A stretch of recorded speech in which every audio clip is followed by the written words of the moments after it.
বিরোধী দলের উন্নয়নের বিরুদ্ধে ষড়যন্ত্র ও অপপ্রচারের বিরুদ্ধে কমলাসাগর মণ্ডলের উদ্যোগে মধুপুর বাজারে একটি ধিক্কার মিছিল করা হয়।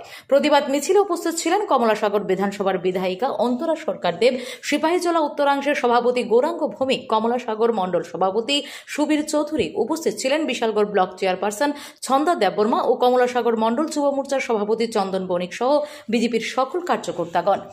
ধিক্কার মিছিলটি মধুপুর বাজারের বিজেপি পার্টি অফিস থেকে শুরু করে মধুপুর বাজারের বিভিন্ন দিক পরিক্রমা করে পরবর্তী সময়ে সাংবাদিকদের মুখোমুখি হয়ে বিধায়িকা আলোচনা করতে গিয়ে উল্লেখ করেন বিরোধীদের বিভিন্ন ষড়যন্ত্র ও অপপ্রচার চালাচ্ছে।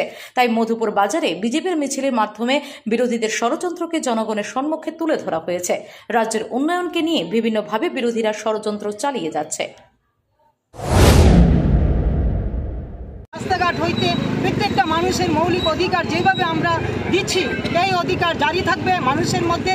আমাদের রাজ্যের যে বিভিন্ন উন্নয়ন রাস্তাঘাট হইতে বিভিন্ন অগ্রগতি চলছে, আগামী দিন চলবে এবং আগামী দিন আমাদের এই কসবেশ্বরী মায়ের আশীর্বাদে আমরা সবাই মিলেমিশে আমাদের এই কমলাসাগর বিধানসভাকে একটা শ্রেষ্ঠ বিধানসভা নিয়ে যাব। আমি জনসাধারণ আপামর জনতাকে আমরা এটাই বার্তা দিতে চাই আজ, যে আমাদের উন্নয়ন যেই সুন্দরভাবে চলছে, অগ্রগতির ধারা এভাবেই চলবে।